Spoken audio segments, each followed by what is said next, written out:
Okay, so today we're going to talk about protein. So with protein, we're going to talk about why we need it, where we get it, and how much you should be consuming in a day. So with protein, think of it as a string of pearls. So each pearl is an amino acid. So it's a string of different amino acids, and they can change. So this combination changes, and it's a different protein.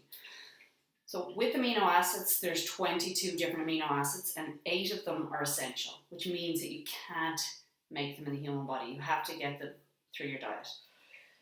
So plant and animal proteins are a little bit different because animal proteins contain those 8 essential amino acids, where not all vegan sources or vegetarian sources contain those 8 essential amino acids.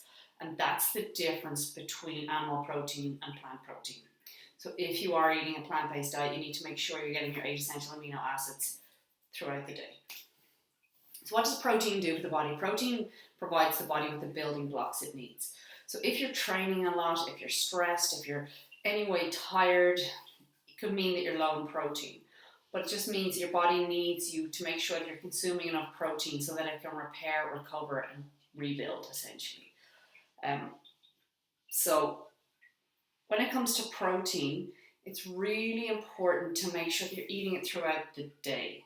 So you don't want to just have granola for breakfast, a salad at lunchtime, and then load up with chicken at night time. You want to space it out throughout the day. So how much protein should you be consuming? It depends on your weight and your activity levels, but ideally should be around 1.5 to 2 grams of protein per kilo of body weight.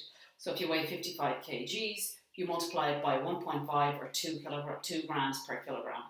So I would need to consume anywhere from 85 grams of protein to 110 grams of protein a day.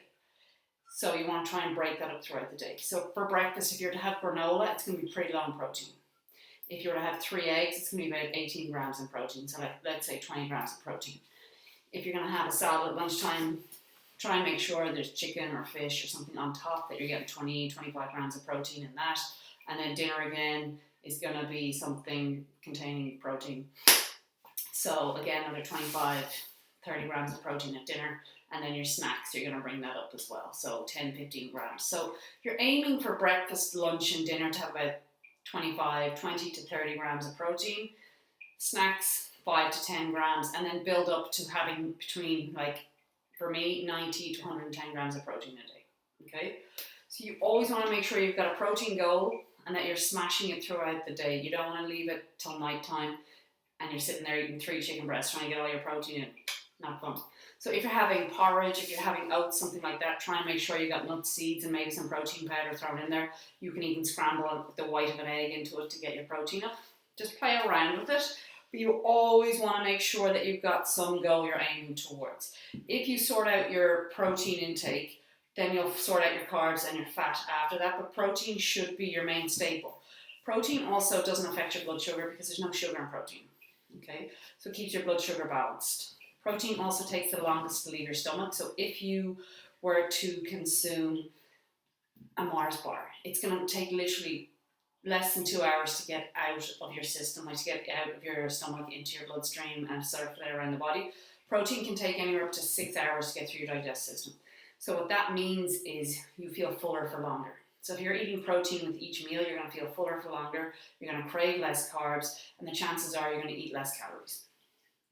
So really good for improving energy and mood if you're consuming more protein, because you're not going to have those energy dips that you would have if you're having high carbs, because your blood sugar is going to go up and down, up and down, up and down.